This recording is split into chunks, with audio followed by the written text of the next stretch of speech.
As a candidate for the 2013 Montgomery Village Foundation Board of Directors, I was a first-hand witness to election irregularities. With two incumbents choosing not to run again, and a last-minute rush to populate the ballot with candidates favorable to the establishment, an uncommitted candidate was ushered onto the ballot. Here, the principal measure of candidate commitment is the willingness to serve the 3-year term of office and to do so with near-perfect attendance.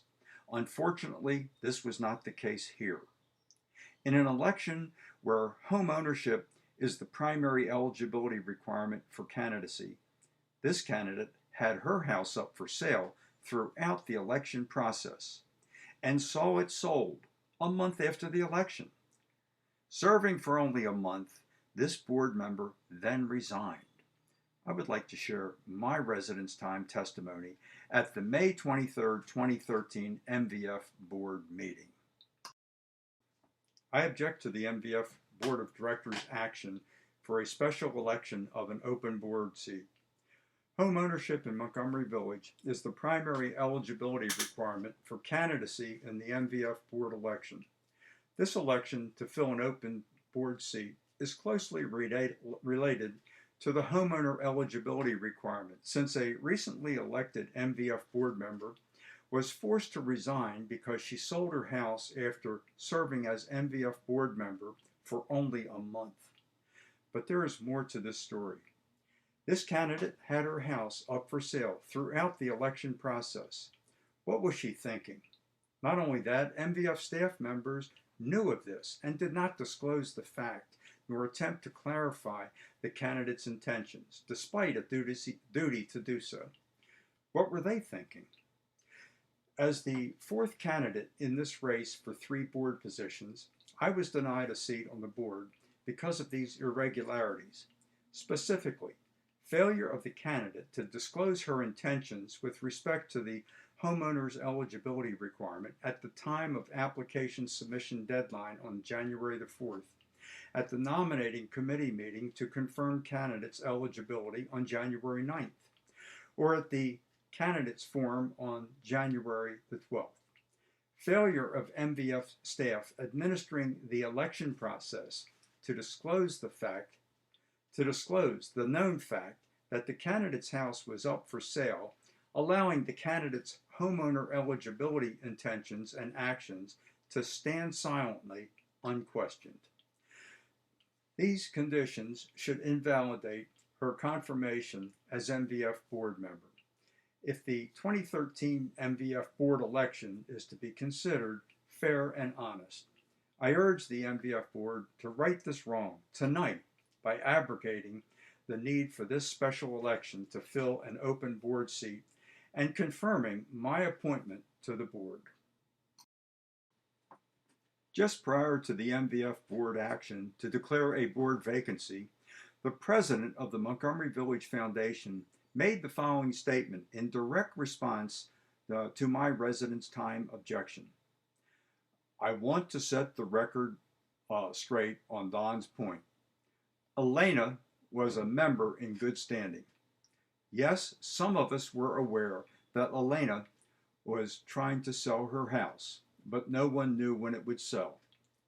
Her love of the village qualified her to serve despite this.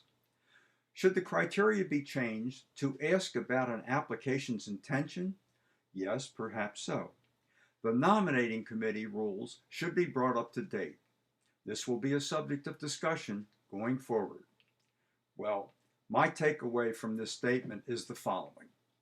The MVF board president appears to be acknowledging the irregularities when he asserts that the candidate was qualified to serve, despite the fact that she was trying to sell her house, and home ownership is the primary eligibility requirement for candidacy in the MVF board election. Clearly wrong here, the MVF president is admitting his disregard for the rules governing the election of MVF board members. The MVF board president appears to be further acknowledging the inadequacy of the rules governing the nominating committee when he acknowledged that they should be brought up to date and that this will be a subject of discussion going forward. Still, there is the all-important question that remains unanswered. Did the nominating committee know that Elena's house was up for sale? As the MVF president completed his statement, I asked from the floor, did the nominating committee know that Elena's house was up for sale? The MVF president said, I made that clear. I responded that he had not made it clear. Recall that the MVF president said, yes, some of us were aware that Elena was trying to sell her house, but no one knew when it would sell. I asked again, did the nominating committee know that Elena's house was up for sale? At that point, the president blurted out that residence time was over, ending the interchange without supplying an answer. The question was asked and not answered. Did the nominating committee know that Elena's house was up for sale? If the answer is yes, the questions then are, did they simply look the other way? Did they inquire of the candidate what her intentions were? Now, I would like to pose some benchmark questions for other candidates in this MVF board election. These are questions that would have been asked of the candidates at the beginning of the nominating committee on January 9th and at all future nominating committee meetings. Do you want to be an MVF board member? If so, why didn't you run in the election earlier this year? Why are you running now? Were you prompted to run by anyone currently on the MVF board? Do you own a home in Montgomery Village? Is your home currently for sale? Do you plan to list your home for sale in the near future? Are you committed to being an MVF board member and to serve the full term if elected? Here's my contact information. I would be happy to receive questions and have discussions with people on this important subject.